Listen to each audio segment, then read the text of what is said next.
প্রশ্ন থেকে আয়োজক আমাদের শেখ আব্দুল মোহাম্মদ সাইফুল্লাহ ভাই তিনি রমজান কেন্দ্রিক প্রশ্নগুলোকে প্রায়োরিটি দিয়ে আমার কাছে দিয়েছেন। এরপরে বাকিগুলো আছে নিচে দিয়ে যদি পারি সে পর্যন্ত যাবো ইনশাআল্লাহ। প্রথম প্রশ্ন, ইফতারের পর সিগারেট খাওয়া যাবে কিনা? বিসমিল্লাহ। এই প্রশ্ন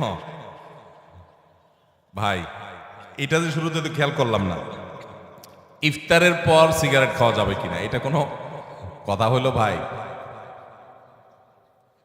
ইফতারির পর আসলে হয়তোবা প্রশ্নটা এমন কোন ভাই করছেন যিনি প্রশ্নটা লিখে পাঠিয়েছেন, হয়তো এই বেচারা সিগারেটের বদভ্যাস আছে, আবার লোকটা রোজাদারও, তো সারাদিন ধূমপান ছাড়া থাকতে থাকতে থাকতে থাকতে বেচারা অধৈর্য হয়ে ইফতারের পরপরই হয়তো বা সিগারেট দিয়ে ইফতার করে কিনা আল্লাহ জানে।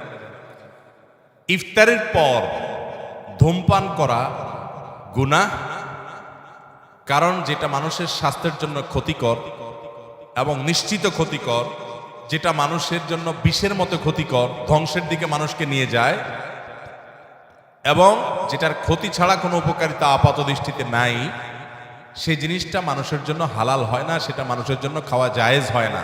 ধূমপানটা সেরকম একটা বিষয়। অতএব আপনি ইফতারের আগ পর্যন্ত তো করবেনই না, কারণ আপনি রোজাদার, সেই হিসাবে হালাল জিনিসও খেতে পারবেন না।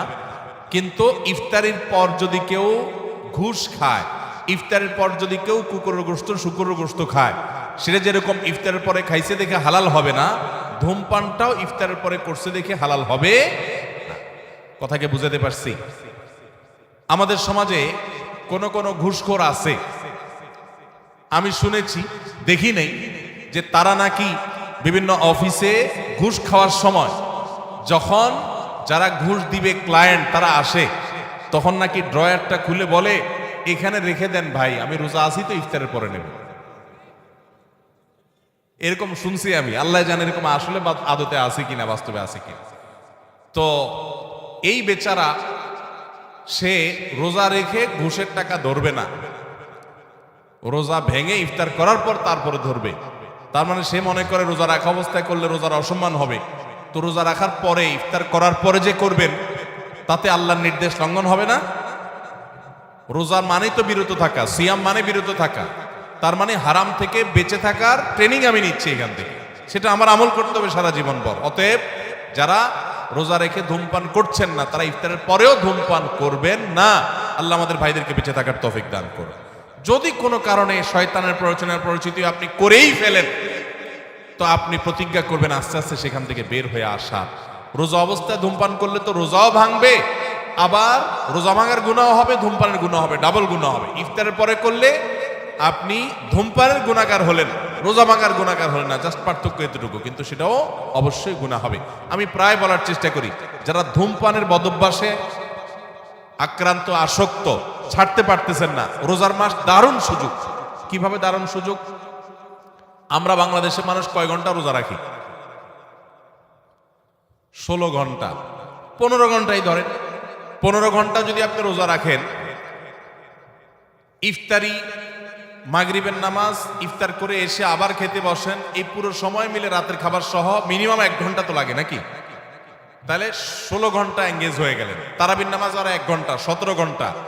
সাহারি আপনার ঘুমাইতে যান আপনি 6 ঘন্টা মিনিমাম, তাহলে কত ঘন্টা হলো? 23 ঘন্টা।